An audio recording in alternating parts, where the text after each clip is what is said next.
What it is, everybody. Happy Saturday. We're here for a bonus show today, 5+1. It's going to be a big show. Big show. I have to do my best Nick Fuentes impression. Big show today. We're going to talk about the Epstein files and we're going to talk about AMFEST. Thanks for taking a break from NFL football if you're watching that kind of thing. Good to see you in the chat. Shout out to everybody. I see in America First. Is it America First? That's what we're going to talk about a little bit today. Going to talk about what's been going on at AMFEST. Going to talk about the Epstein files, which probably will never be released. My prediction was that they'll never release the Epstein files because if they really did, it would bring down the government. And so far, that's true. You were able to bet on whether the Epstein files were going to come out yesterday. That was the deadline. And some people lost a bunch of money on it. Whoever bet that they would come out, I guess, was a sucker. I was thinking they might release something. They had 30 days to mark it up or redact, whatever they could. I was going to call this Redacted States of America. They say it's 90% redacted. 119-page grand jury document, 100% redacted. Trump's photo, the one photo that was in there that people found, which was maybe kind of hard for the spooks to find. Apparently, they deleted that after releasing it. So it smells like a huge cover-up. You guys tell me if you think it's going to get released ever. They came out and said yesterday, they said, oh, we've been redacting it. There have been stories that they were redacting it furiously in the days leading up to it. Now it really smells like a cover-up because the one picture of Trump that showed up now has been deleted, even though everybody's already seen it and screenshotted it. Hamster's breeder says they'll probably come out when they're ready for AI governments. Well, yeah, we're headed that way, possibly. The way people feel about the government, they might be begging for AI at one point. I could talk a little bit about AI today if you guys want to. I was going to stick to politics, but I have been following AI very closely too. There actually is news about that. It's going to be part of the next election for sure. But Bernie Sanders, I have a video of him talking about it. I played one for you guys earlier. Bernie Sanders versus the robots. He's our only human hope. So the state of politics we want to talk about because of AMFEST.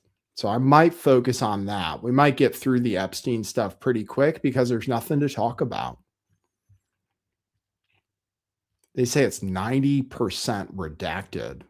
People, the government. I saw many people in the government come out yesterday and say what my thumbnail says, which is most transparent administration ever. That's what they're saying. How much of a failure so far is the Trump administration? How much of a failure so far is the Trump administration? And how much gaslighting is going on from Trump affiliates, from Trump himself and Trump affiliates, trying to tell everybody that everything's amazing.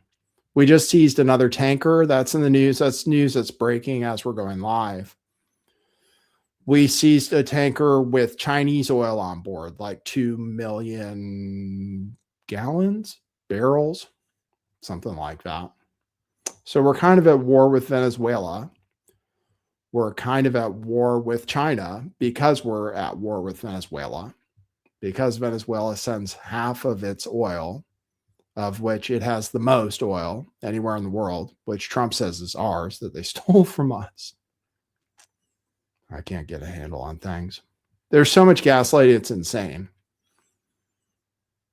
We could talk about the failures of the Trump administration so far. Pirates in D.C. Hey, Pirate Justin, what's up? D.C. Reagan National Airport. We could talk about that. Trump wants to rename Dulles Airport Trump Airport. his people just tried to rename the Kennedy Center the Trump Kennedy Center. I've actually performed at the Kennedy Center as a professional actor twice when I was in my youth. 2 retards, basically. No, I'm just kidding. Well, actually, remember that guy with Down syndrome who was kind of famous? Was his name Court? Do you guys remember what his name was? Started with a C. I met him. It was actually kind of for handicapped people. Oh, you're not supposed to say handicap. But we performed for deaf people who don't clap. So it's a little different. They go like this. And they don't respond audibly the way people with hearing do. It's called special, was not special victims unit, something special. So it was performances for people of different abilities. But I did perform at the Kennedy Center. It is cool. I don't want it to be called the Trump Kennedy Center. And anyway, the Democrats would take it away. And anyway, you're not allowed to rename it. But he did anyway. So everything's going to be named Trump. It should be called the Gulf of Trump. He might as well. So we'll talk a little bit about the Epstein files. I'll look at the chat to see if people are interested in Candace Owens. I did not lead with Candace Owens' story today because there's no new news on that. So even though we've been talking about the last few days. So thanks for tuning in. Been getting a few more people tuned in. Welcome new people. Thanks for your comments. Interesting to note, I had one person at least. We're going to talk about Ben Shapiro today. It might be Ben Shapiro versus everyone else, but well, it is actually at AmFest. Trying to think of anyone who's, well, Michael Knowles spoke after Ben Shapiro, and obviously he gets paid by him. But Ben Shapiro, he's a lead topic today. Everyone on stage at AmFest, except for Michael Knowles, a lot, the main people, the headliners, Tucker, Megan, and Bannon now are all attacking Ben Shapiro. There's basically a fight for the definition of what it is to be conservative or Republican right now. And it's really petty. It comes across as petty. And I'd say AmFest is a disaster so far for the Republican Party. They endorsed J.D. Vance. We'll see how that goes. Ben Shapiro will endorse Ted Cruz. It's going to be Ted Cruz versus J.D. Vance, as far as I can tell. Ben Shapiro, in as much as he is a charlatan and never-Trumper, he'll endorse Ted Cruz because I think J.D. Vance is going to be, he's going to do the weave on Israel. I've seen him do it already. He's going to do the weave with Nick Fuentes fans because his Tucker's son works for him. He won't denounce Fuentes. So he's going to try to do the dance. He's going to try to be less Israel first by less Israel first by the things he says. We'll just have to see what his actions are. People claim the division is because of Israel. So anyway, I'll get into all of it. Won't give you too long of an intro. Do I know what's going on with Ben and his little pony? I don't know what it means. Candace went after Ben Shapiro on her show yesterday. That was the main topic of her show. I was just tuned in to see what she was going to say about her guest and the finale for now of her theory, which is that the implication is that Erica was there with her boyfriend. What's his name again? I said it yesterday. Who works at Daily Wire, who apparently she dated before Charlie. So the theory, it's implied, is that Erica was kind of cheating on. Erica wanted to kill Charlie. This is the theory. And don't let anybody tell you that she's not implying that Erica Kirk plotted to have Charlie Kirk killed. That's the current thing. That's the current theory based on her guess. Erica was there with her boyfriend, Cabot. Thank you, W. Birkin Umbrella Corp. Cabot. And the head of TPUSA security, Brian Harpole, and this congressman at this base. They were plotting the day before Charlie got killed, the day before and the day before that. No evidence either way right now. No evidence that they weren't there. No evidence for sure that they were there. So it's a battle for that. So we can talk about that too if we want. All right. So thanks for tuning in. I'm glad you could join me on this Saturday before the holiday. And we'll also talk about the juice. We'll also talk about the juice a little bit today. And I might have my segment, Isn't That Racist, today too. So for anybody who's been waiting for that one. All right. Thanks for tuning in. Let's look at my old intro.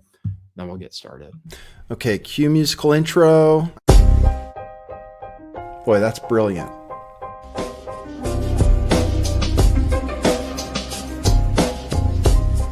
I do think some things in the world are real. Like you guys. You guys are real. Most of you. Most of my listeners, I think, are not just in my head. I think I have the metrics to prove it. You've taken a leap of faith today. What is that sound? And I apologize if you take offense. I'm a little offended myself.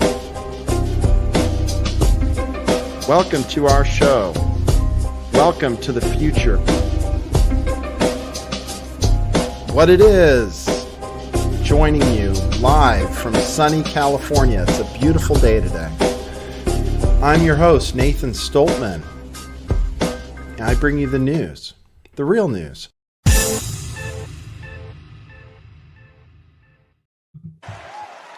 These motherfuckers act like because I did a comedy festival in Saudi Arabia, I somehow betrayed my principles. Well, no, I know I didn't. I know.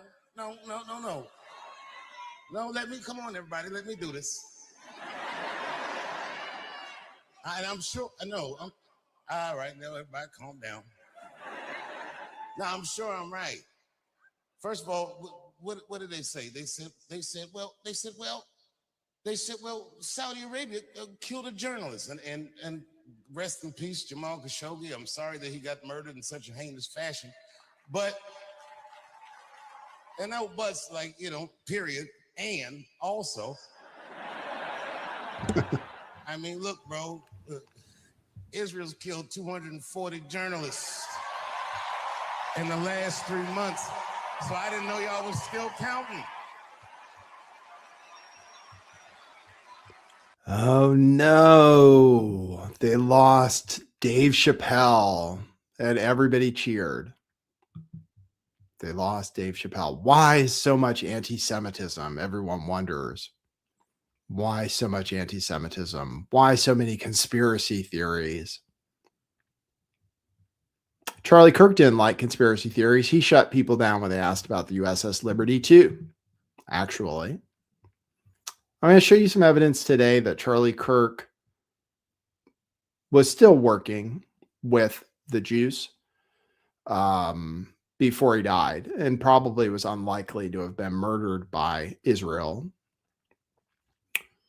That's my theory, at least. Or at least I'll show you some evidence. You decide.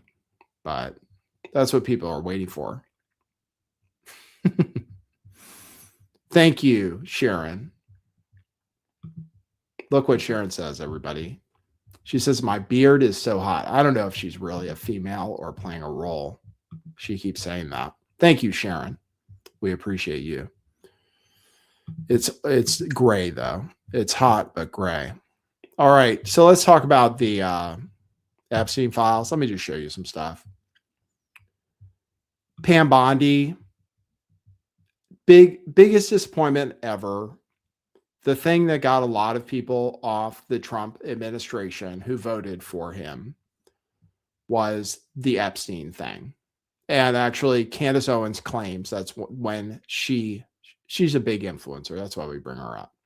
We shouldn't have to talk about her every day. We don't. But she claims she got off the Trump train when he said, Epstein who, bitches? Like, Epstein who? What are you guys talking about? I thought we were off that. I thought that, like, why are you talking about old shit? Why you got to bring up old shit? That's what he said. And people were like, what, dude? And then you had Bongino in there, and actually Donald Trump Jr. They told a different story before Trump got in office this time. All of them. They all told a different story, and you can pull up tweets saying things like, oh, why would anybody hide what's in the Epstein files? I think that's Donald Trump Jr. who said that.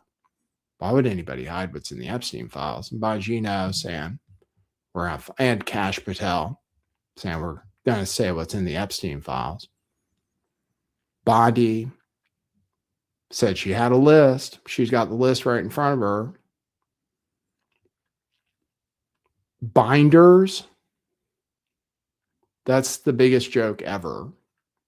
The binders with the influencers, the Jewish influencers mostly. Libs of TikTok, etc. Here's Attorney General Pamela Bondi getting roasted and community noted by saying President Trump is leading the most transparent administration in American history. By moving to unseal these documents, we hope to give the American people more answers about that fateful day in Butler, Pennsylvania. So that's actually not even about the Epstein files, but came out within the last 24 hours and got community noted. Says she claims to be the most transparent administration in history, yet backtracked in Epstein binders, then changes her mind, calling it a hoax, and now redacted documents. That's the worst community notes ever. It should be in English. Lots of grammar errors in that community notes. Just because people upvote things doesn't mean they're good. She claims to be the most transparent administration in history. She's not in administration, so she's not claiming to be the most transparent administration. Yet backtracked in Epstein binders? It doesn't even make sense. Then changes her mind. It's a run-on sentence, calling it an hoax. You don't need an in front of a consonant. And now redacted documents. Just frightfully bad. At least if you're going to be retarded, you should at least use AI to help you out. I know the AI makes it worse, our brains worse, but for God's sake. Anyway, that's Attorney General Pam Bondi. Most transparent administration in American history. They've just said that a lot. That's why it's on my thumbnail. She might get impeached. She might get impeached. Fox News reported in regards to the redactions this. Fox News Digital, the Justice Department redacted the names and identifiers of victims. Fox News Digital has learned that the same redaction standards were applied to politically exposed individuals and government officials. So that's what they officially reported. The DOJ spokesperson on Twitter has been pushing back and says that no politically exposed persons were redacted. And as evidence, do you not see Clinton's face? Well, yeah. They basically released pictures of Clinton in a hot tub. I can show you that. Let's see. Clinton in a pool or hot tub. And then Gates with somebody.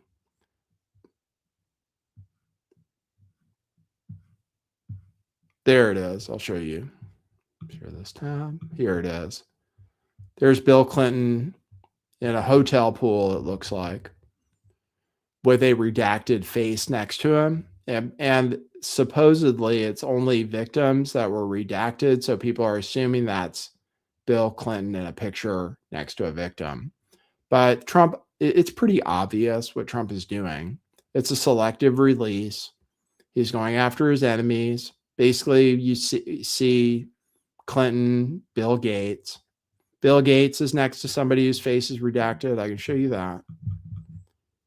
It's all pretty boring. I mean, the thing is, if they release the grand jury documents or the charging documents, you would see that there's many people who are accused of sex crimes. So here's some of the pictures of Gates with pictures with adult females. It appears adult females, not his wife though, with redacted faces. So one thing people are saying, there are some people that almost sound as if they're defending Jeffrey Epstein by saying things like, oh, these pictures are no big deal of Bill Gates next to an adult female with their face redacted, which actually is kind of true, except that probably his wife wouldn't like it if he was still married. And I think it probably happened while he was still married, and that's why she divorced him. But a lot of this is an argument just to think about. There's people like specifically Michael Tracy, who isn't super relevant, but what is good on some things. He was kind of good during COVID, I believe. But Michael Tracy in particular, and then people are saying Matt Taibbi also, are downplaying the significance of Epstein files or downplaying things like images of Bill Gates or images of Bill Clinton with what appear to be full-grown women. Some of what, to be fair, okay, let's like be real for 1 second. I'll go full screen. Let's be real. Oh, and if you want to support the show, go to buymeacoffee.com/lifttheveil. I saw that somebody got me a coffee. I'll read it before the end of the show. Super chats are unavailable because we're a harmful conspiracy theory channel, allegedly, because we talked about the vaccine. Buymeacoffee.com/lifttheveil or Cash App at $LTV411. You can send me Cash App that way. I'm banned from PayPal. Because I'm anti-Semitic, they say. That's what they've said about me in the past. So I'm banned from PayPal because of that. But I have those methods. You can also buy t-shirts. We'll run an ad, and then we're going to get real. Let me just run my ad first. People our t-shirts are selling out, especially the most popular styles. Let me do a refresh just to see if anything else sold out. The ones that don't say they're sold out, we have something in stock in some sizes. The reason they're almost all sold out is because they're $5 and $10. If you can't find your size, but you want a nice t-shirt and either don't care what it says or you really like cryptocurrency, buy one of our cryptocurrency shirts, which we do have in stock. And that's because the channel rebranded at one time because we kept getting banned for speech in the old days because we're OG. Buy one of those shirts or multiple, $5 and $10, Bitcoin saves, crypto future, Bitcoin, or you can get these question everything shirts, which we still have some in stock. Female styles as well, because we have female listeners like Kira D, like Jammers in the chat, like I think it was Sharon who says my beard is hot. Buy yourselves a nice Saatchi that says question everything. We believe asking questions is okay, even though we criticize Candace a little bit for making accusations, but questions are good. Question everything. Question me. Question yourself. Now, let's get real. Some of these people working for Jeffrey Epstein were prostitutes. Some of the women working for Jeffrey Epstein were prostitutes and they were of age. Maybe many. It's questionable to some people whether those women were truly victims? And that's maybe a reasonable question to ask. Some of the people who ask that question come across like they're defending Jeffrey Epstein, which is kind of a weird position to take. This guy, who I mentioned, Michael Tracy, thinks it's all a hoax and defends Jeffrey Epstein like full time. And the scumbag, Alan Dershowitz, who is accused of having sex with one of the girls who was trafficked, thinks the young ones were also doing it of their own free will because they got paid too. And what was Jeffrey Epstein actually convicted of? People call him a pedophile. Well, he was actually convicted of having sex with a 17-year-old, which is legal in most countries. Although in some places it would be illegal to pay. Prostitution is totally illegal. And he was always paying for it. Jeffrey Epstein, it seems like even the accusations were that he was always paying for it. And that's how he got girls to keep coming back, even though they were being victimized and they were underage. And I agree that if you're taking advantage of people who are underage, it doesn't matter if you're paying them and they keep coming back, apparently of their own free will. It's still sex trafficking. Actually, it's sex trafficking when you start handing them out to other men. It's all men in this case. Oh, and Ghislaine Maxwell was accused of rape too. And in some cases, he raped them, I believe. And that's a crime too. But some people say, okay, some of them were consenting adults. And scumbags like Dershowitz say even the young ones were like sluts and whores, basically. He's kind of said that before. Kira says, I don't think Michael Tracy is being serious. Do you? I think it's just his script. No, I think he's being serious. And I question what the hell's wrong with him. He spends most of his time defending Jeffrey Epstein. I follow his Substack.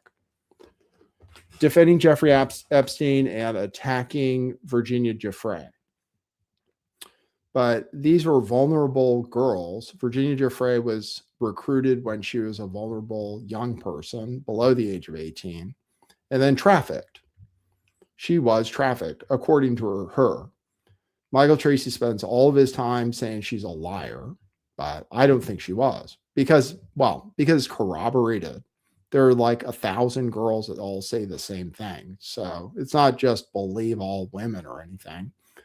The reason they were going to bring a case against him is because they had 100 girls all saying the same thing and say they were trafficked to other men. Until we get documents that name names of the men these girls say they were trafficked to, and I know those documents exist, then we're not getting anything. Those documents exist because Virginia Giuffre did it herself. I've seen the documents because I was researching this like a long time ago when a lot of the documents were actually public, at least in Virginia Giuffre's case from her lawsuit with Ghislaine Maxwell for defamation.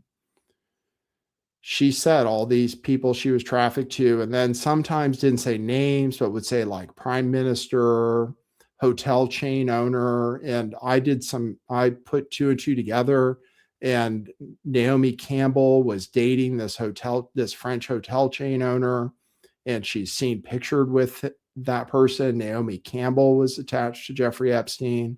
So there are all these people that this information was already available before, but now it's not being reported basically until it gets totally confirmed again, because news organizations don't want to get sued pretty much. That's why they don't report on it, because they'd be reporting about powerful people who would sue you if you told what were accusations against them. Because it's very hard to prove accusations. That's the thing. All these girls who made the accusations, the reason you can build a case is because you have a lot of people saying the same thing happened. So it's like a preponderance of evidence. But individually, just one girl saying it or one woman saying it, they could get sued for saying. And that's why none of the victims said any names when they did the press conferences and stuff, because they're worried they're going to get sued, just like Virginia Giuffre got sued for specifically mentioning Alan Dershowitz. And then she retracted it, which Michael Tracy takes as evidence that she fabricated it. But I think it's probably true. That's my belief. And she just retracted it because how can you prove it? It's very hard to prove sexual assault, right? It's hard to prove rape. That's why a lot of women don't come forward. It's just super hard to prove that it wasn't consensual, even if there's evidence of like semen or whatever. Then you have to prove that it wasn't really consensual. And the guy might say it was consensual, and they might say you got paid for it or whatever. It's super hard to prove. The reason Epstein was going to get prosecuted is because there were a lot of women that came forward, women or girls that came forward and said the same kind of story. So Jammers Thanks says, hit that like button. Yeah, we have 100 people tuned in. Give us a like, give us a follow, give us a subscribe, and hit the bell. A lot of my subscribers just don't get notifications when I go live because the algorithm thinks you won't be interested. So hit the bell if you want to get all the notifications. So anyway, that was us getting real. Yes, some of these women might have been doing it because they wanted to. And some of the girls really benefited from it. That one became a pilot and stuff. Some of them got their education paid for. Virginia Giuffre herself, I think, got a lot of things paid for, made a lot of money, got to travel and all that stuff. So, but if they were underage and they were also trafficked, it's illegal no matter what to traffic them to other men. So, Epstein files. All right. Kira says that's why Harvey Weinstein's hotel room routine worked for so long. Yeah, some of them, that's the thing. The casting couch, because it works. Like a lot, like, what do they say? The roller skate girl, they said she slept with everybody to get ahead in Hollywood. Some people do it because some people go ahead and go up to Harvey Weinstein. So like, you got to ask, like, to some extent, how stupid are you? Harvey Weinstein had a reputation. Why are you going to his hotel room? You know what's going to happen. Like, don't be an idiot. To some extent, right? Rape is rape. You have to consent. But also, if it's possible that some of them regretted it, or when the Me Too era started, they were piling on, claiming that they didn't benefit from it or what have you. But Heather Graham, right? Heather Graham, yeah. They say she slept with everybody to get to the top. And she's a terrible actress, so I might believe it. Pirate Justin says, am I victim blaming? Yeah, kind of. No, I'm not victim blaming. But I'm just giving different perspectives. That's all. Consent is obvious, I think, and real. But it's like things get fuzzy if someone consents to something they don't want to do and then later says, because that was gross and Harvey Weinstein is gross, he raped me, when maybe it was consensual. That's all. It's very it's very fuzzy. Consent is a real thing. But Me Too also led to a lot of probably maybe false accusations, or destroyed a lot of men too. So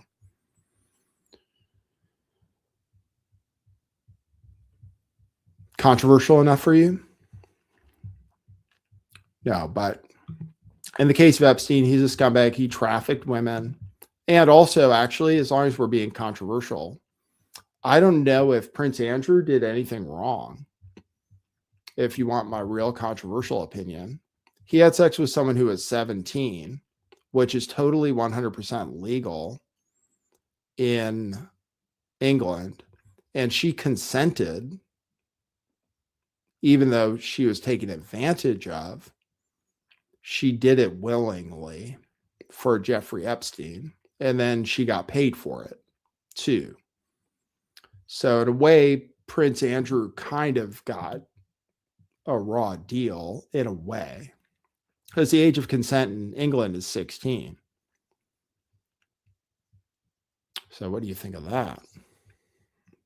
He's still gross. He still lied about it.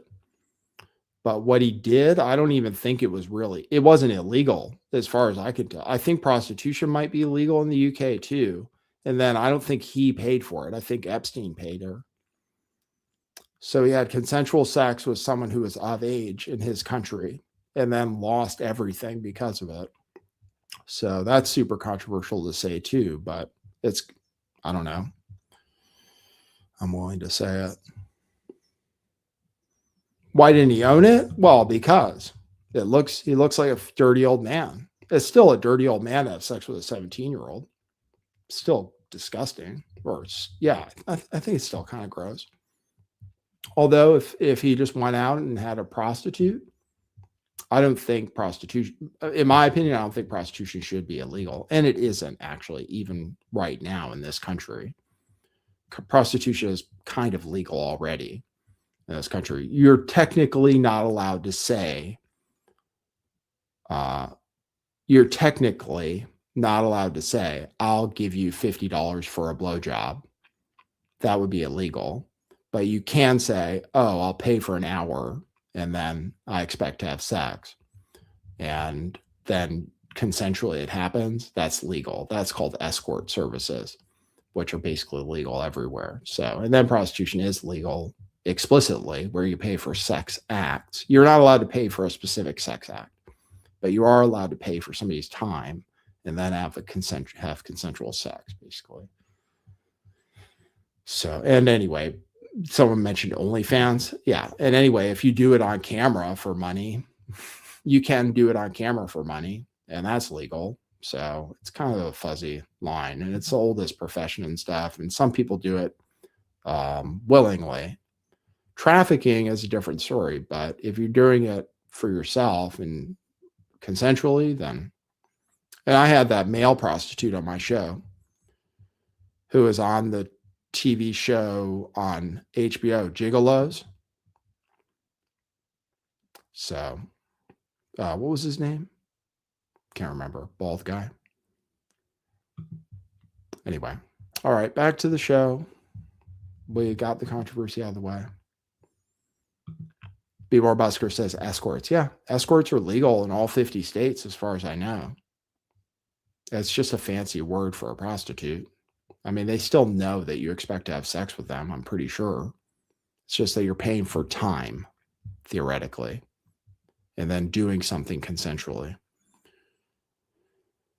Anyway, it's reported that this image of Donald Trump was redacted, and I can see why they missed it in the first place, because it was a picture inside of a drawer.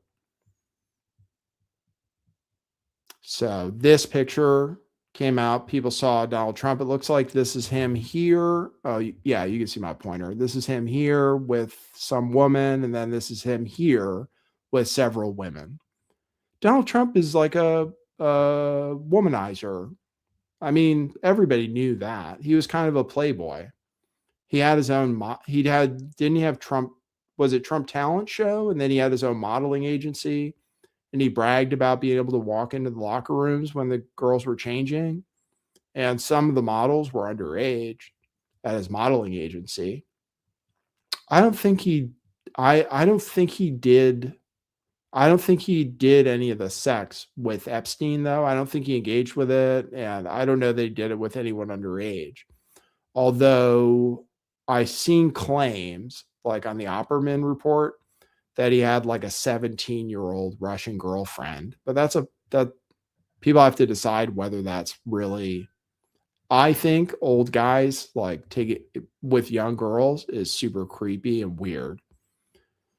I'm not one of those people who's going to be like, oh, yeah, it's like natural that you want to have sex with someone who's going to have babies. A lot of guys say that. You see that all over Twitter. They're like, oh, you old bitches are jealous. You old bitches are just jealous, like Leonardo DiCaprio and stuff. I mean, I just think because you don't have I don't know, because when you talk to someone who's that young, they're not mature. It is basically taking advantage of someone. They're not mature. It's not like any kind of, you're not having any kind of relationship really. If you're a 40-year-old with an 18-year-old, I think it's gross. A lot of guys will be like, well, what do you expect, old bitches? Like, we want to have babies. Like, we want to have a woman, whatever. I think it's just creepy and gross. But that's personal opinion. It's legal. So.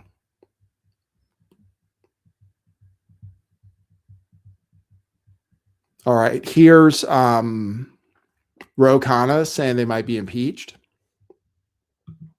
Attorney General Pam Bondi. Some Democrats are saying she should resign, including Congresswoman Alexandria Ocasio-Cortez. Are you considering impeachment for the Attorney General if you don't feel that the Justice Department complies with your law? Thomas Massie and I talked about it. He's working, as am I, on drafting articles of impeachment and inherent contempt. We haven't decided whether to move it forward yet, but we're in the process of doing it. And look, the problem that the Attorney General has, if you just look at the comments to our social media feed, is the amount of MAGA influencers who are upset with her. And the issue for her is not, are there going to be 212 Democrats who would support it? The issue for her is how many Republicans and MAGA supporters would support it. So my hope, because my hope has never been about Pam Bondi getting justice or Todd Blanche getting justice. My hope is she looks at this. She looks at the outrage that MAGA has. She looks at the disappointment that the survivors have. And she makes a decision over the next 2 weeks to actually start releasing these documents, because she may lose more Republicans in the House than she anticipates. So y'all are drafting articles of impeachment. I mean, how will you decide if you're going to file that? Well, one is a pragmatic decision in terms of impeachment is a political decision. And is there the support in the House of Representatives? I mean, Massie and I aren't going to just do something for the show of it. But my sense is, just looking at the initial reactions from people in MAGA, from survivors, is that this release is going to cause as much grief for Pam Bondi as the earlier releases. Susan Wiles said she whiffed. This isn't building more trust. And I was early in the morning, I was giving positive quotes when Blanche was on television, because he said, I'm going to release a few 100,000 documents. Someone said, well, Ro, they had to release all the documents. I said, as long as they comply with the spirit of the law, I'm fine. But this was in no way complying with the spirit of the law. Massie and I wanted to cheer for actually having released things that helped the survivors, and we were just devastated. There you go. So maybe they're going to impeach, maybe, I don't know. The margin is so slim in the House. Maybe he could get enough Republicans that want to impeach her. Maybe. I mean, they all voted for it, and Bondi broke the law technically. So maybe they could get a few Republicans, especially since it looks like everybody's turning on them for the midterms and stuff.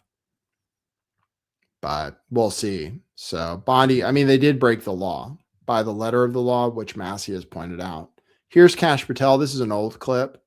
And then we're going to get to this turning point stuff.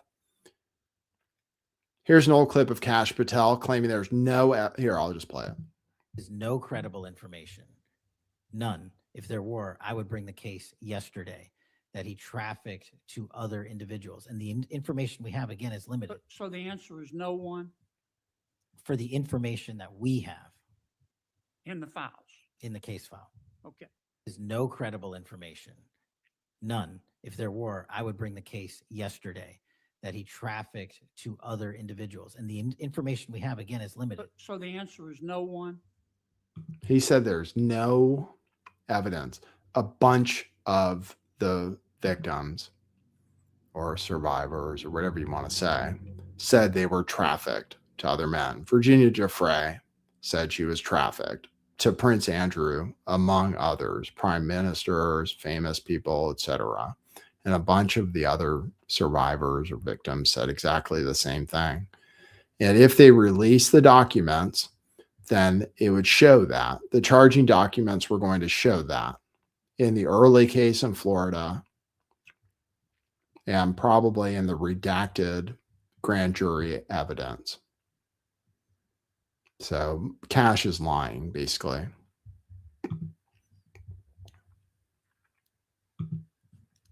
All right, let's show you the weirdness of TPUSA. I'll show you this. I might show you that at the end.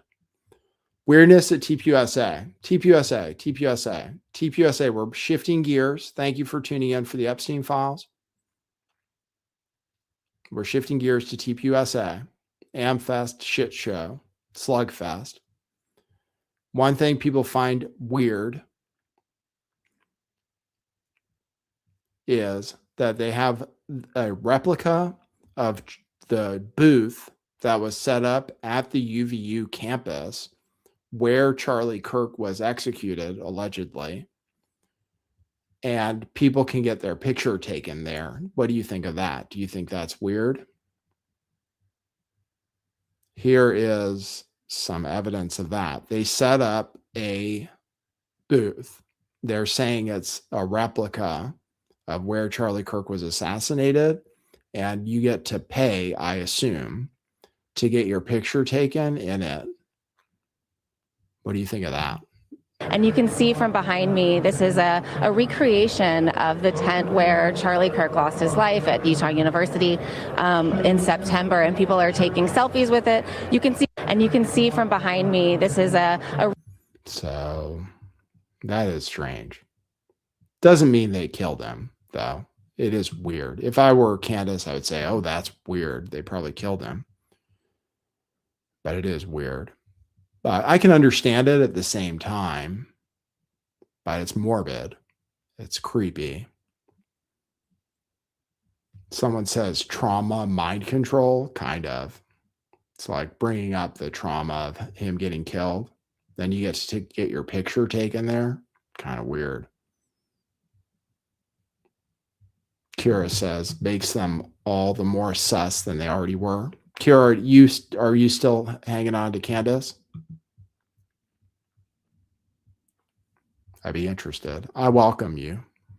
I have many people who comment. I know people watch my videos and still like Candace. That's fine. We welcome you. Leave your comments. I will read them. All right. Then we'll get to the Ben Shapiro thing. And I could run a poll, but this is the divide. This is the divide. It's between Ben Shapiro and Barry Weiss and the others. Although everybody has a different motive. Everybody's different. I don't really like anybody, to be honest. I don't necessarily recommend that you follow someone 100%. I don't really like anybody. And even Ben Shapiro, who I really dislike, I still don't think everything he says is insane. He and many are opposed to conspiracy theories. Many people are. Many of the people who criticize Candace Owens and Tucker Carlson, it's because they traffic in conspiracy theories. One of the main ones, of course, is about the juice. Or the conspiracy theory. The main one they don't like, probably, is that Israel controls our government. Probably. That's probably the main conspiracy theory these people who criticize conspiracy theorists don't like. But Tucker Carlson now traffics in conspiracy theories because he covered 9/11, which was the biggest conspiracy theory, which is probably the biggest conspiracy of all time. Even if you believe the official story, it's a conspiracy. But obvious, like I don't know if Israel did it. I'm not that guy who says Israel did 9/11. However, it seems clear that they had foreknowledge of it and didn't stop it. It seems clear to me, based on the evidence, that many Israelis and Israeli spies knew it was going to happen. It seems clear to me. So I'm willing to kind of stick my neck out and say that. Because the dancing Israelis, because the art students, because the guys, the spies that were all rounded up after 9/11 and sent back to Israel, and it's been reported on. Seems to me that there was definitely foreknowledge. Whether they planned it, whether they quote unquote did it, I don't know. I'm pretty sure our government was also involved, though, heavily. And the plan for a new American century, they talked about the new Pearl Harbor. So I think it was neocons also. Dick Cheney, I think George Bush knew about it. So it was also Americans, I think. That's my theory about it. And then I'm not convinced there were, I don't know. I made a video about that and they gave me a strike. I can say my opinion. YouTube, can I say my opinion? I'm not convinced that there were 19 hijackers or that planes hit buildings, actually. And especially the Pentagon and the field. There was no debris or anything like that. So that's where I stand on that. Many don't like any kind of conspiracy theory, like Ben Shapiro. And that meant that he didn't like the conspiracy theories about COVID and told everybody to take the vaccine and everything. So that's what it gets you, hating conspiracy theorists. So anyway, this was his speech. I'll play it for you in case you haven't heard it yet. But this was his argument for everybody. Well, because today the conservative movement is in serious danger. It is in danger, not just from a left that all too frequently excuses everything up to and including murder. The conservative movement is also in danger from charlatans who claim to speak in the name of principle, but actually traffic in conspiracism and dishonesty, who offer nothing but bile and despair, who seek to undermine fundamental principles of conservatism by championing enervation and grievance. These people are frauds, and they are grifters, and they do not deserve your time. And they are something worse than that, a danger to the only movement capable of stopping the left from wrecking the country wholesale. Important to listen to where he gets applause. There are many people. This is the divide. I don't think it's Ben Shapiro is all Zionist bots even. I don't think it's all the support for Ben Shapiro is necessarily from people who agree with him on Israel necessarily, although probably most of it is. The most vocal support for Ben Shapiro is people who align with him on Israel. But I think there are people who align with him otherwise and just don't like the conspiracy theories and etc. But you heard some applause when he said. So, and I watched the chat. It's extremely divided. So today, I want to discuss 5 obligations that people who speak to you on matters of importance have to you. I want to speak to you about our duties. Our first duty is truth. We owe you the truth. That means we should not mislead you. It means we shouldn't hide the ball. We shouldn't be deliberately obscure about what we're telling you. We have an obligation to clarity and to honesty. This means that we actually have to be clear in the language that we use. We should not traffic in generality. We should not say things like, they shot Charlie, without specifying whom we mean by they. The person who allegedly shot Charlie Kirk, and whom all the evidence points at, all of it, is a gay, trans-loving furry. Laugh line. Applause. If we are going to target ideological movements, we should talk about the fact that the radical trans movement treats all those who oppose it as existential threats. Or if we're going to talk about the Democratic Party making room for the radical trans movement and echoing its inflammatory rhetoric, well, we should talk about that. Those are specific problems, and they require specific responses.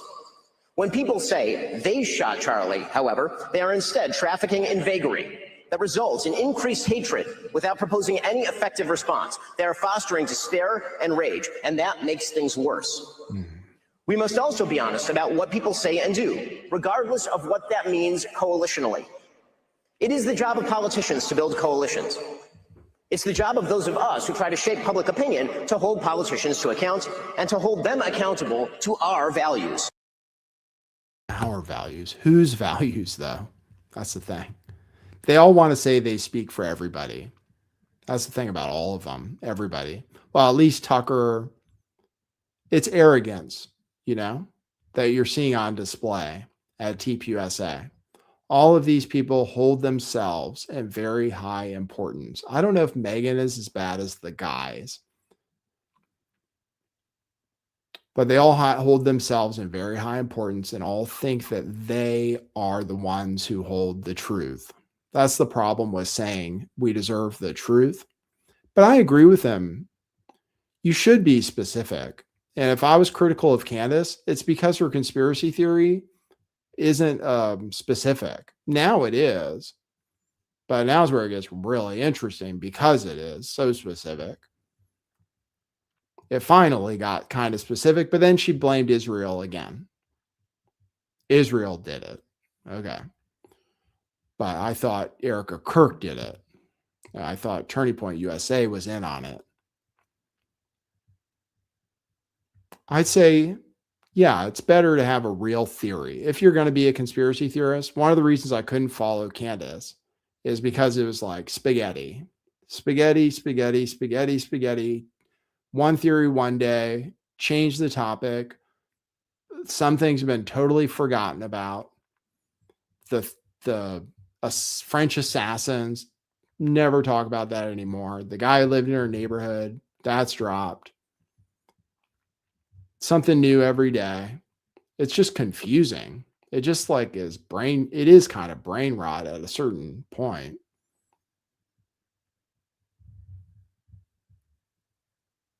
I prefer something where it's something specific instead of changing it every time, because now it's like Charlie got electrocuted and he had a neck pendant, all these different things. It's like, well, if you're going to give us a different thing every day, like, then you're obviously just trying to drag it on. Stick with something, have some, you know what I mean? So I don't hate Ben Shapiro, and he has free market. He believes in free markets, which I believe in too. And actually Tucker Carlson, Nick Fuentes, they're not free market Republicans. They believe in socialism to some extent, government interference to some extent, which I'm more small government. Shapiro believes in small government, free markets, which if it's real is good. So I'm going to say good things about Ben Shapiro today, even though he's a snaky little worm and nobody likes him. He's losing subscribers. He's losing viewers. And he's upset about that. And he's used to being in a position where he could just set the narrative. And I guess that's why he has some of the arrogance he has. He's used to being in a very powerful position where what he says goes. Well, that's not the way it goes anymore. Barry Weiss defends him. Barry Weiss says only cowards tolerate conspiracy theorists. Only cowards tolerate conspiracy theorists. Ben Shapiro delivered a barn burner tonight. Read the whole thing in the free press. I mean, her magazine is so pro-Zionist that it's outrageous. Both of them. It's so obviously pro-Jewish, pro-Zionist that it's just totally discrediting to anybody with a brain or anybody who thinks critically about the state of Israel and their influence on our politics. And that's why nobody likes her either. Nobody likes her. Nobody likes Ben Shapiro, except for the people that do. Sorry. Except for the people that really do. But Barry Weiss is almost less popular than Ben Shapiro. apparently the thing Barry Weiss did with Erica Kirk, not only was it cringe, but it got terrible ratings too. So they're going to regret having her take over CBS because basically she's okay. So Barry Weiss, they picked her, the Allisons, who are super Zionists, biggest supporters of the IDF, biggest private supporters of the IDF, wanted to put in a conservative into CBS. So they have another network that's conservative. But the problem is they pick somebody who's that kind of conservative, who's the pro-Zionist conservative, like super pro-Zionist to the point where she might be some kind of Israeli spy, basically. I mean, they bought her stupid Substack for $250 million or something. It wasn't making money. And then put her in charge of this cable network. And then she decides she's going to be the talent too. People don't like that. It's not going to do well. She's going to host debates now in prime time about feminism, about gun control, about whatever else. It's probably going to bomb because actually that's not like what people tune in for. People like conspiracy theories. That's the real secret. Republicans especially, but Democrats too. People just like conspiracy theories.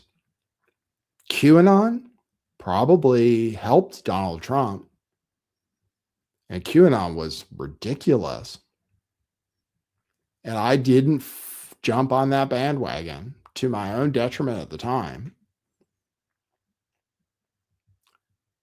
Obviously, people love conspiracy theories.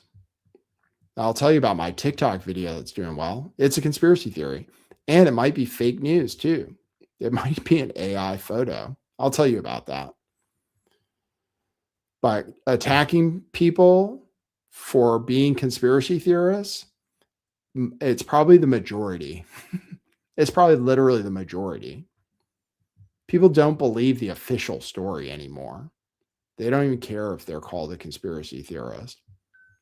Like, nobody believes the official story, especially Republicans. And the conspiracy theorists were the ones who said that the vaccine gives you myocarditis. The conspiracy theorists were the ones who said the virus came from a lab. Those were the conspiracy theorists, and now they're correct. Now it's mainstream. And Ben Shapiro, at the time, told you to get the shot, said everybody was a conspiracy theorist. So the conspiracy theorists, if they're going to be right most of the time, the conspiracy theorists are the ones who were talking about Epstein when I was like 8 years ago. Those were conspiracy theorists. Jeffrey Epstein, trafficking lots of underage girls, that was a conspiracy theory until it wasn't. So that is not a winning strategy. People like conspiracy theories. 9/11, there was a conspiracy, and it's pretty obvious. Now it's kind of mainstream. And people don't even criticize Tucker on it, if you notice. They don't really say. Now he's talking about chemtrails too. But it's not a winning strategy, trust me. I can tell you the numbers that prove it. You want to hear all the people attacking Ben Shapiro? I won't play. I'll play. Do you want to hear Candace attacking Ben Shapiro? She was kind of ruthless. Brought up some conspiracy theories about the juice, about the slave trade, for example, and said he rides a midget horse. Don't know what that means, but there's a meme about it.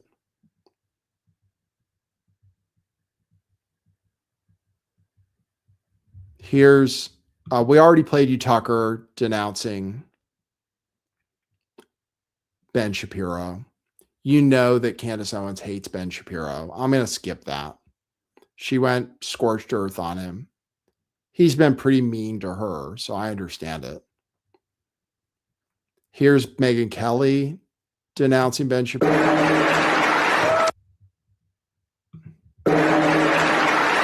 You mentioned him, and your name came up on this stage last night in regards to pretty much all of this. Would you like the opportunity to respond?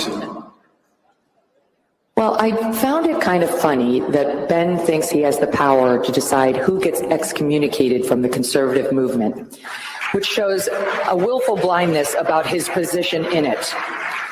It reminded me a little of when the girl who was the head of our middle school chorus told me she was going to take all my friends away from me. Chorus?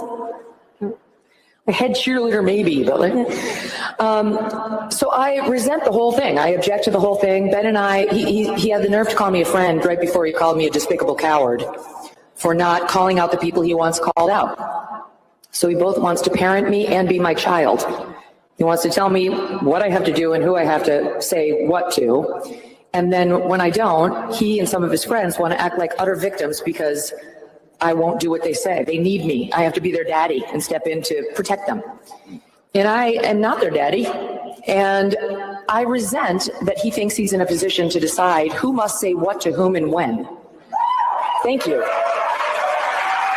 So I don't think we are friends anymore. I've been a very good friend to Ben. Nobody knew who the heck Ben Shapiro was when I started putting him on my shows on the Fox News channel. And I helped make him a star.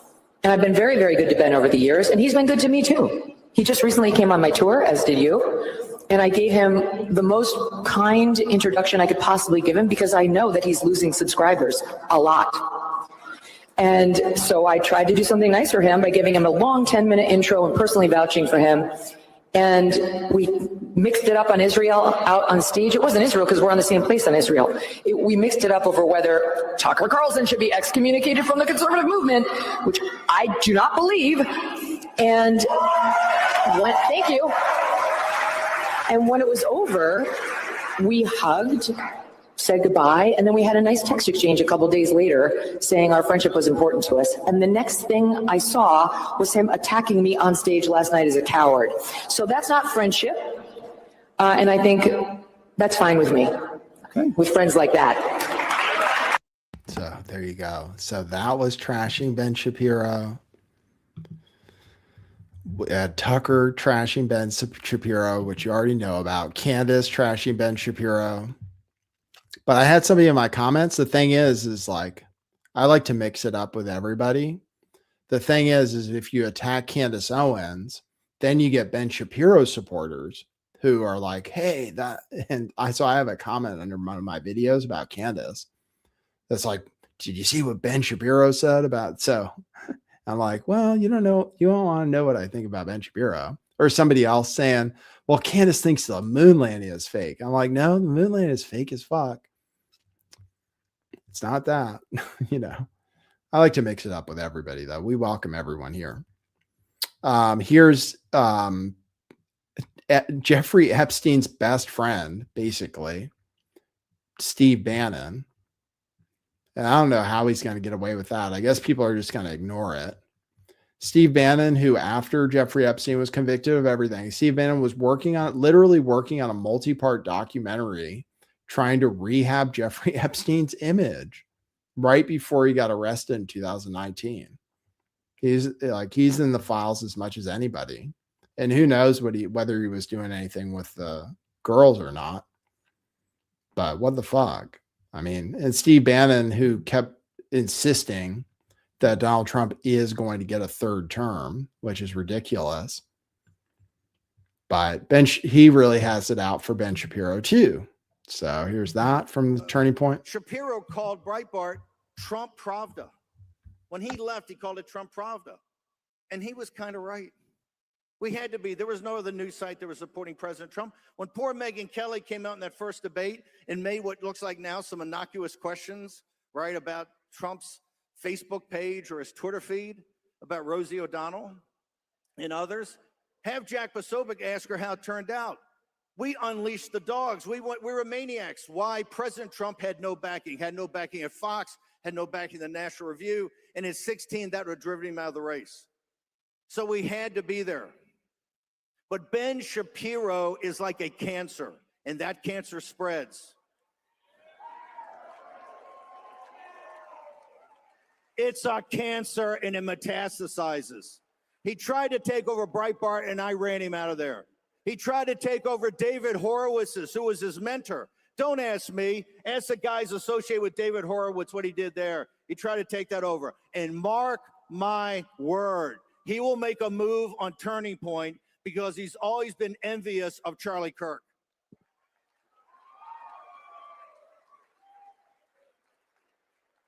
This is not about speech. It's not about deplatforming. This is about power politics. And what Charlie Kirk believed in to the core of his being, that America makes decisions for America and Americans make decisions for America. That was Charlie Kirk. So there you go. Then some people trot out that something from like 8 years ago where Charlie Kirk said he liked Ben Shapiro. And they're like, oh, yeah, Charlie Kirk loved Ben Shapiro. Stop trying to say he didn't like Ben Shapiro. But they have something from 8 years ago. In the end, he had problems with Ben Shapiro. And he wasn't originally going to be at AmFest until he donated $1 million. And he is trying to ride off Charlie's legacy. But anyway, I wanted to show you, this is AmFest. And I'm telling you, it's nasty. Everything is super nasty. He talks about Israel too. Bannon does. I don't know if I'm going to drag it out.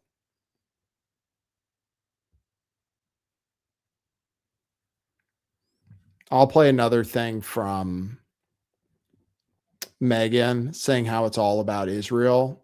Even Steve Bannon said the divide is over Israel, which a lot of it is. It's over a lot of different things, but a lot of it is over Israel, which on one hand is reasonable. And I can see the other side of it too. Like maybe that people are a little too obsessed, but I can see both sides of that, to be honest. But it is obvious that there's a big divide over Israel. And here's Megan talking about Barry Weiss too. There was also some response where it seemed like that call was being co-signed by the new head of CBS News, Barry Weiss, and I wanted to know if you wanted to respond to that as well. So it's a similar situation with Barry. None of this is about them calling me out for anything I've said or haven't said, or it's certainly not about Erica Kirk, as Ben tried to make it sound last night. It's about Israel. Those two are very pro-ardent Israel activists, which is fine, but they don't get to dictate how the rest of us feel about Israel or what we do with respect to our friends and our friends' opinions on Israel. And I'll tell you, Barry Weiss wants to couch herself as Erica's protector, Erica's defender. She's retweeting the Ben speech, saying anybody who doesn't call out conspiracy theorists is a coward. Erica Kirk barely knows Barry Weiss. Barry doesn't know anything about Erica. Barry Weiss has never been to a Turning Point event. Do you guys remember her here? Standing up for what we believe in when Charlie was alive? I don't remember her standing up for our principles. I don't remember her defending Charlie the many times he was called a racist or an anti-Semite. I really don't remember that at all. What I do remember is she had Erica Kirk come on one town hall in which Barry Weiss tried to play both super important VIP executive and super fabulous star anchor at her new network CBS. Pro tip, Barry, that's no way to win friends at your new organization, to try to steal all the hosting abilities of the on-air talent. So good luck with that. And what she did when she had Erica there was to have the nerve to bring on the man who asked the final question of Charlie right before he got shot. Hunter Kozak. To put Erica in the position of having to defend whether Trump uses hateful rhetoric. The nerve. Bad camera work on that. Bad zooming on that. But there you go. So that's her attack on Barry Weiss. I mean, now Barry Weiss and the Zionists took over CBS. They tried to take over Warner Brothers too, which they didn't. They are involved in the TikTok deal, though, they're not going to get Ellison is who I'm talking about when I say the Zionists. That group that just tried to take over everything, TikTok and CBS at the same time. CBS Paramount, which is also a streaming service. So anyway, knives out, gloves off. Here's something else that happened. I think that's Byron Gaines. I mean, I'm okay criticizing Israel for sure, but this is kind of crazy. This just is emblematic of what's going on. He's got a Cookie Monster shirt that says "Let 'em cook," which I mean,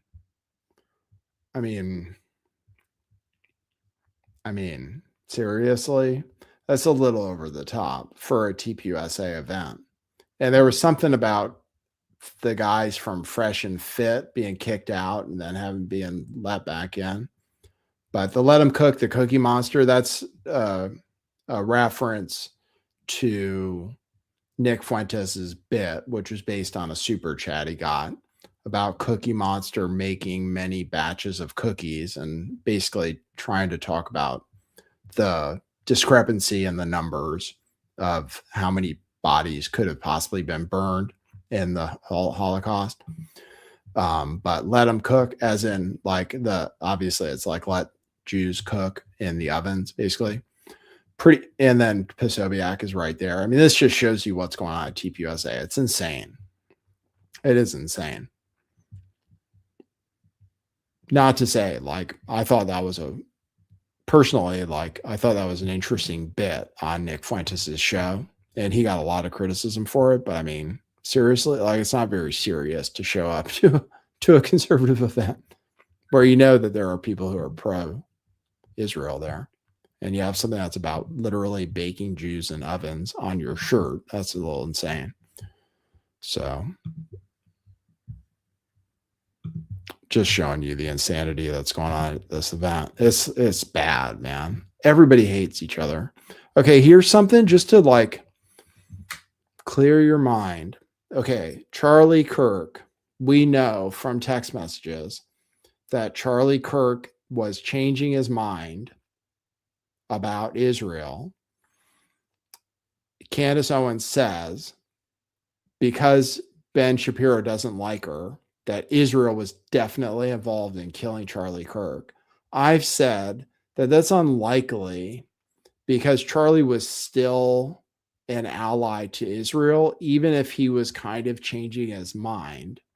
He was still not worth killing because he still was probably one of Israel's best assets at tamping down and controlling, like controlled opposition, basically, is what Charlie could have become, controlling the narrative on Israel. He was still a very good option for that, and actually killing him made it worse.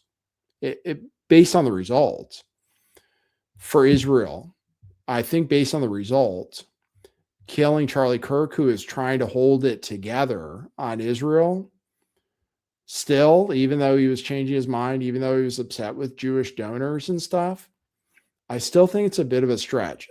So I said, clear your mind. I know like many people who like what Candace is saying, like what Ian Carroll is saying, like what like Stu Peters is saying and stuff, is because they have an animosity towards Israel, which very well totally can be justified.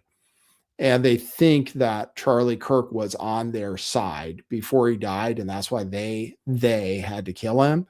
Well, listen to this. This is what he was doing the day before he died. Okay, I said clear your mind. This is what Charlie Kirk was apparently doing the day before he got killed by Israel, according to people like Candace Owens, Stu Peters, Ian Carroll, etc. And there's a motive for them to do that because it's engagement farming. That's all I'm going to say. Like, it is engagement farming. People want to hear that Israel did it. I get hate for like not saying it. You get hate actually for not saying it. That's why like people troll Tim Pool and everything because he denies it. People troll Nick Fuentes because he denies it. No matter what Nick Fuentes says about that group, because he says that Israel didn't kill Charlie Kirk, people hate him. Okay, clear your mind. This is what Charlie Kirk was doing the day before he got killed by Israel, allegedly. So just listen, be open-minded. The fact that somebody like Tucker Carlson, who I think he considered a friend, ushered in Nick Fuentes, who was the only person that Charlie did not want to be part of this movement, who was actively trying to destroy everything that Charlie created. I mean, those are basically his words. I don't even want to repeat his words when he said that because it was so vile how he talked about, impregnating Charlie's baby, turning point, et cetera, et cetera. What do you think he would think about all this? I've desperately tried to honor his legacy, and I don't know if it's working. I know what he would think because in the day before he was murdered, I was in a meeting with him. And Josh Hammer can verify this. He was part of it via Zoom, and a couple of folks in Israel were on the call as well. And the whole premise of the call, Dave, was how can I answer questions better on campus when people bring up the Israeli-Hamas conflict? He just wanted to know their insights because Charlie was a sponge. You know this, Dave. I mean, he had humility, and he knew that people knew things he didn't know, and he wanted to know what those things were. That's why I wasn't his only mentor. He had mentors all over the place. So, I mean, you were a friend of his. I'm sure he learned so much from you, too. I learned more from him. Yeah, so me too. Okay, so the day before Israel killed him, allegedly, he was meeting the day before. He was meeting with Josh Hammer, complete Zionist shill, and people in Israel, consulting them on what he's going to say when people ask him why Jews in Israel, I shouldn't say Jews in Israel or Israel itself is committing a genocide or ethnic cleansing in Gaza. Like he was still trying to hold it all together, according to this guy, it's Frank Turek, who is part of TPUSA. You guys can tell me exactly who he is. But how does that hold up with the theory, that's all, that Israel killed Charlie Kirk? That's what I'm wondering. How does that hold up? If he was still the day before he got killed, meeting with Josh Hammer, Zionist shill, and people literally in Israel, trying to get some help answering questions which are totally unanswerable, which is justifying what Israel was doing to Palestinians, killing babies and all of that, justifying the horrors of what's going on in Gaza. He was still trying to get the pro-Zionist answers so he could somehow hold on to this coalition and keep the youth in control. So I still contend that Charlie was still considered an asset rather than a liability up until the day he died, even though he was changing his mind, even though he was upset with Jewish donors, even though he said it was an ethnic cleansing in Gaza, even though he asked about the stand down, even though he was asking super legitimate questions, he was still trying to do his best, I believe, to hold it all together while acknowledging that those feelings existed. I still think he was an asset more than a liability, considering that by killing him, Nick Fuentes is way more popular. Tucker Carlson is way more popular, way bigger critics of Israel than Charlie Kirk was in public. So that's just my views on it. Why I don't believe Israel killed Charlie Kirk.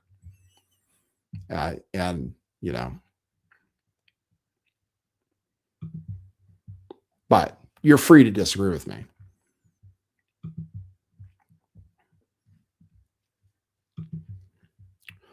All right, now, why are people so anti-Semitic? I'm going to show you guys 3 different Jewish people, including Dave Rubin, who we just saw, who, okay, I have to be careful, I think. I don't want to say, because I don't want Like, not all Jews are bad. I'll say that. Anti-Semitism is bad. I'll say that. Not all Jewish people believe the same thing. I'll say that.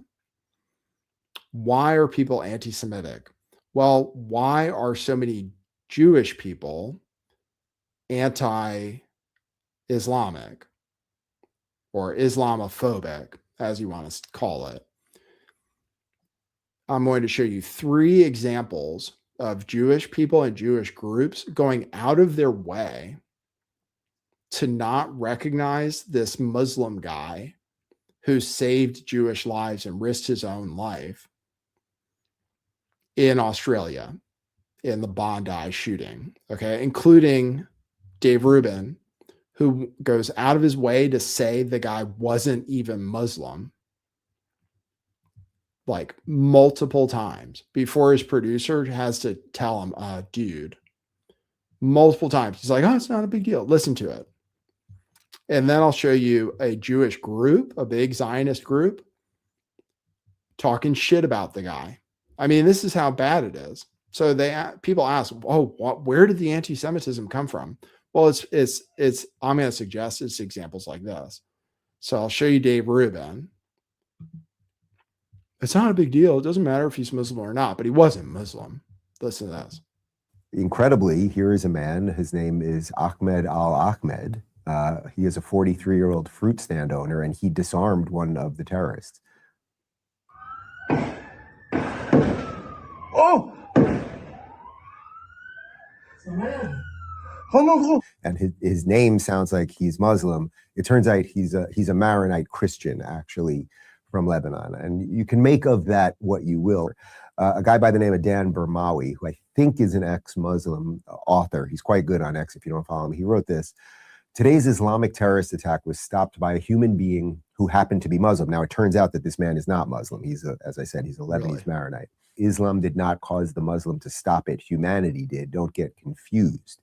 I think it's an important point. Regardless, now it turns out the guy who saved them was not Muslim. Here is one of the survivors of the Bondi Beach terror attack talking about what happened. Can you tell me what happened? Yes, it was 2 shooters, one on the bridge, one under the bridge. Just started to shoot for 20 minutes. They shoot, change magazine and just shoot. Okay, so we're getting some stuff on the fly here. Now there's some confusion as to whether he was Muslim or a Maronite Christian, the man who saved. Again, it actually doesn't matter. When someone does something good like that, it is in the name of humanity. But where you can hear that man. I mean, give me a break. It's like, oh, it doesn't matter. But he wasn't. He definitely wasn't. Like, don't get confused. It wasn't Muslim. It couldn't have possibly been a Muslim. It doesn't matter. I mean, it's on behalf of humanity, but there's no way he wasn't Muslim. No, wrong. He got fact checked on this one. He got community noted. Check this out. Here's another Jewish person upset that people are supporting the Muslim who risked his own life to save Jewish people. Here's a Jewish person who has criticism of the Muslim for some reason. I'll just play that for you. We need to talk about something that Jews do that no other group does.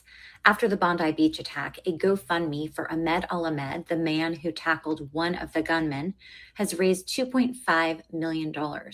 A GoFundMe for the Jewish victims and their families has raised less than that. Now, this is not a competition, but it is revealing.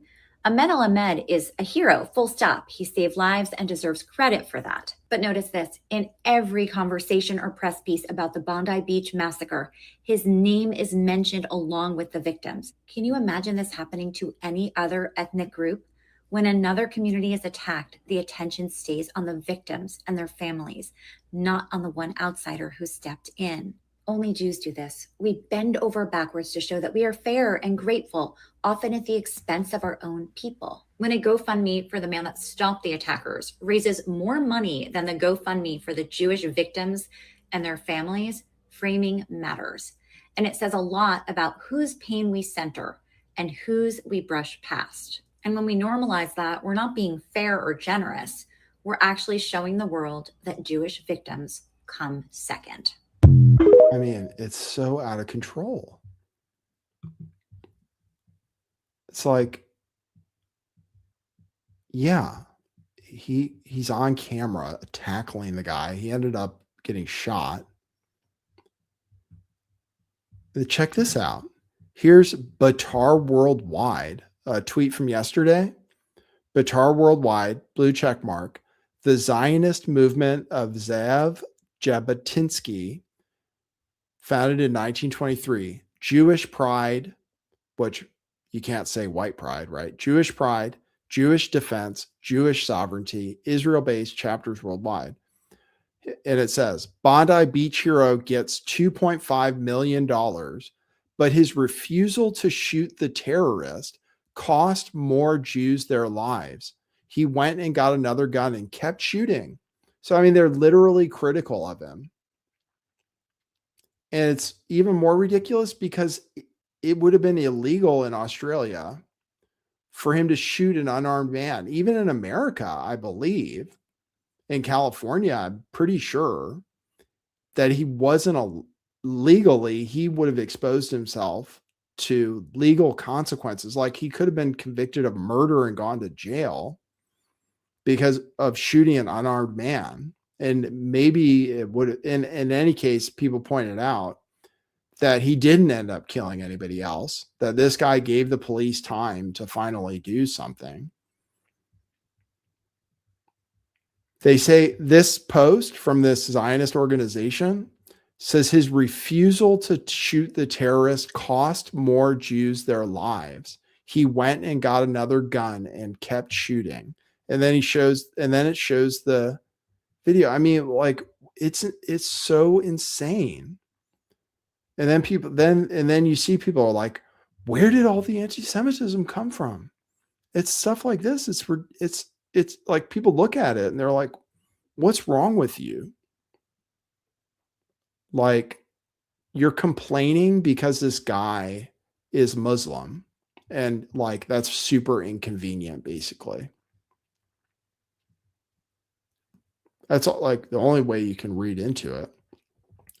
He could have killed the guy, I guess, but I think he would have gone to jail, maybe for the rest of his life, for murder if he did.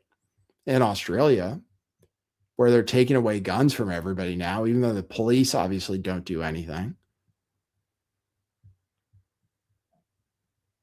It's insane. So anyway, I just thought I'd show you guys that. Do you want to see the segment, Isn't That Racist? I have that segment ready. I should have a theme. Maybe I could get an AI generated theme song for Isn't That Racist? That's the segment we're about to do. Okay. So we're going to play you some videos of people doing unseemly or saying unseemly things that Americans don't like. Okay. Are you ready? Okay. I hate when people try to make you feel bad for the fact that you don't want to work hard in this life. I don't want to work hard in this life. I don't want to have a fucking job. I don't want to have to make all this fucking money. But guess what? Another motherfucker decided to give birth to me and put me in this shit. And now I have to fucking do it. Now I have to fucking do it. I never wanted to do this shit. I never said I wanted to do this shit. I never asked for this shit. And then there's always some other motherfucker that wants to pop up and be like, oh, so you think that you deserve this, that, and the third just because you're alive? Yes! Yes! Absolutely! That's exactly what I believe, and that's exactly what the fuck I think. I did not ask to be here. I did not tell anybody that I wanted to fucking be here, yet I'm here. I'm fucking complaining for a goddamn reason. I was put here with no support.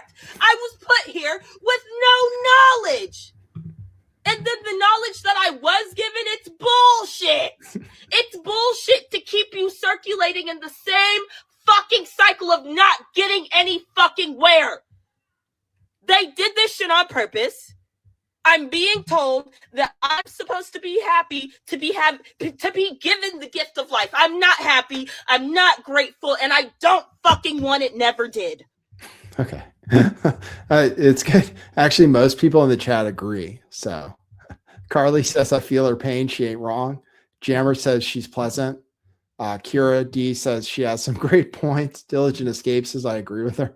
T. Roby says she's right. Jacob's Ladder says she has a point, I think. Yeah, well, actually, okay. Some people were critical of it. That's all. Some people are critical of it. Yeah, well, life sucks. It's true. We didn't ask to be here. Why can't we just fucking relax? Why can't we just like sit on the couch and stuff? Well, in the future, maybe. Maybe Daddy Elon will take care of all of us in the future. Okay, anyway, here's another one. We'll see if we agree with this person. This is an immigrant saying she hates America. Let me hold your hand when I say this. We do not move to America because we think it's a better country. We move here because it's a little less worse than our other countries. Because you're stupid to think that we moved to this country for some hot dogs and some baseball. We have better vibes, music, food, culture, history, literally all of the above. We just move here because we are looking to make more money and offer a better chance for our families. Did you know that the minimum wage a day, not an hour, a day in Mexico is not even 15 American dollars? Not even 15 American dollars. Right now with $15 in San Diego, I could go maybe buy a matcha and half of a granola bar, honey. If you support ICE, you support people getting destroyed. If you support families getting destroyed, I hope you rot in hell. And I will see you there, babes, for sure. Well, wouldn't you be happy going back? I actually, it's like she doesn't even do a good job. She says, I didn't move to America because it's better. It's because it's a little bit better. She actually said that. She said it's a little less worse, which is actually better. And then she says two things. She's like, the minimum wage in Mexico is $15 a day. Okay. The minimum wage in California, where she lives, San Diego, is like $16 an hour. But then she complains that $16 doesn't buy you anything in America. So it's kind of, and that you come to America to make your family's life better, probably by sending them back money because you can make more money in America. Anyway, people say deport her immediately. That's what the comments say. That's all. Okay. One last clip for you guys.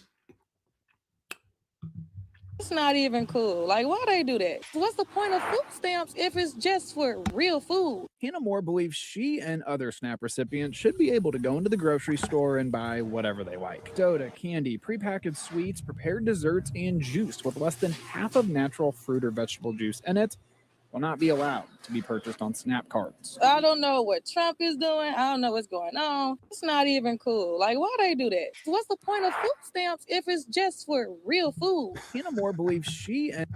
All right. So that's another clip for you guys. Okay. And that wraps up that segment called Isn't That Racist? Okay. Okay. Wonderful. I have news about AI, but I feel like I don't need to extend my shows too much. I need to focus on a few topics. I did say I was going to talk about conspiracy theories going viral. My one piece of conspiracy content so far, I just want people to be aware. I want to spread awareness that many people who are conspiracy theorists are engagement farming. That's all. Because I'm just setting out to prove that you get more traffic that way. Now, I'm not saying they don't believe it, but they're incentivized to believe it. Because my one video on TikTok now has 225,000 views. It's which is like my normal videos get less than 1,000. Some of them are like 200 or whatever. Is the picture of the victim at the Bondi massacre of him with his head with no wounds on it in the hospital, which might be AI. And I don't know for sure. So actually it might be fake news, but in a way I don't care because I'm getting lots of views on TikTok. But not that it matters. I don't think I gain anything from it. I'm gaining followers, but I don't even know why I'm on TikTok, to be honest with you. I don't know why I do YouTube shorts even for sure, but I guess it helps. But conspiracy content, especially if it's not even real, gets a lot of views. So, and like I said, that might be fake. Like, it might be fake news, and maybe I should take it down because actually it might be AI. And I'll show you another AI picture. Like, if I spread this one, it would probably get a lot of views too. This is an image that people were spreading from the Bondi thing of the guy, that same guy. And also to point out that the AI is really good. I saw an AI analysis of this photo that said it's real. And it actually looks real. It looks like he's on a set getting made up, and like the foreground and everything. So this is one of the AI images. I believe it, but it's got to be AI. I mean, it's not real. Of the Bondi Beach massacre guy who's super suspicious, Zionist strategist in his bio, happened to move to Australia like 13 days before the event just to warn Australia about anti-Semitism, then just so happened to be in an anti-Semitic terror attack, just so happened to like aura farm and take a selfie of his bloody face at like right at the right time, ultimate Riz. And this image was shared, which is so good that AI detectors think it's real. But I'm 99% sure it's AI. But Arsen Ostrovsky, yeah. Arsen Ostrovsky, who also complained about the Muslim guy. He also complained about the Muslim hero. He was like, oh, well, the president visited the Muslim guy, but he didn't visit the Jewish victims.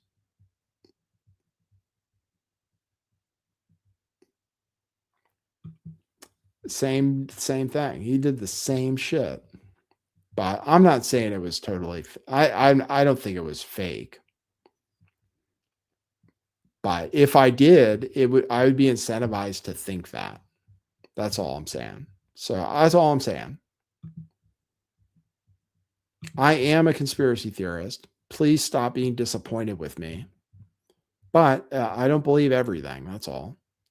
And if I did, you should ask questions about me. You should ask questions about people like Ian Carroll and stuff like that, because they'll accuse everybody else of doing it for money secretly. People say I'm a government agent now because I criticize Candace Owens, but I'm not making any money from it. If I want to make money, I do the opposite. That's all I'm saying. Okay, so, which I've kind of said a number of times. And then finally, just because I have it on my docket, Babylon Bee has totally lost it. I mean, this pro-Zionist stuff is so ridiculous.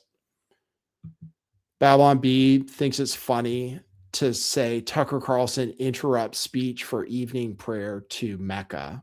But of course, they would never do anything about all of our congressmen interrupting their busy schedule to go kiss the wall, for example. Just an example of the double standard. So, and just so much of the criticism about Meghan, about Tucker, is from Zionists, you know what I mean? So it's just kind of ridiculous. But everybody says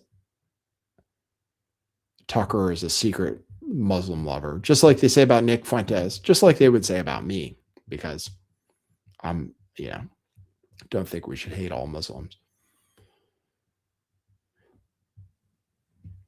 Bernie J says the Muslim guy should be arrested. Yeah, I mean, that's right. Exactly. Right. All right. Anybody else have anything to say? We're going to wrap up the show. I'm going to check my coffees. You can support the show anytime. And like, speaking of ridiculous things, Candace's guest, who was probably lying, who even Candace Owens says she has no idea if what he was saying was true, who's like a fantasist, gone on multiple podcasts telling different stories. His fundraiser is at $115,000. with a goal of $250,000. So, and I'm like happy with, if I can get 3 coffees a show, which I never get, I'd be happy with that. $15 a show for telling what I believe is the truth. So this guy who probably lied to get on Candace Owens' show to accuse Erica Kirk and her boyfriend Cabot of plotting the murder of Charlie Kirk has now raised $115,000. Who even Candace says she has no idea whether to believe him or not so far. Rocky, you need a fundraiser? Yeah, me too, man. I might email Candace. Be like, hey, Candace, I saw Erica. I just email Candace. Be like, hey, Candace, I was at UVU and I actually saw Erica on the roof. Swear to God. She'd be like, really? Oh my God, I prayed to God that somebody would tell me that. But I don't have evidence. I think he was at the base. That's all. He was at the base, but Birdman says, Griff, send go. Katie says, I need 115K. I know. Seriously. But that's all it takes to make $100,000. It's just to make up a crazy story that everybody wants to hear. That's what it takes. And she says, ignore his past, multiple domestic violence charges from multiple women. Candace is like, oh, just ignore that. Ignore the haters. Let's just see if they can prove they weren't there. So anyway, maybe he'll get to 250. God bless him. Oh, let's check my coffees. Speaking of grifting, let's check the coffees. The Branch. Oh, okay. The Branch bought a coffee. The Branch is like one of my main supporters. So I got 1 coffee today. Excellent. Are you planning to do any work with your AI voice now that you got a new PC? I'm already paying for AI. See, the thing is like, I need at least 1 coffee a show because I think that's how much it costs to generate my shorts with my AI tool. I don't even make a coffee every show. But no, I'm not planning to do anything with the voice thing, but I like it. It's really good.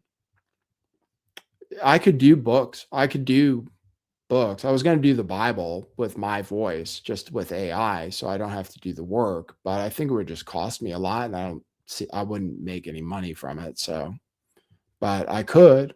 The AI tool is still there. Eventually, I'll turn myself into an AI avatar, and then I'll just retire, and it will engagement farm for me, and you guys won't know the difference. You'll just think I'm better. And I'll actually just be watching football or something, drinking Mai Tais.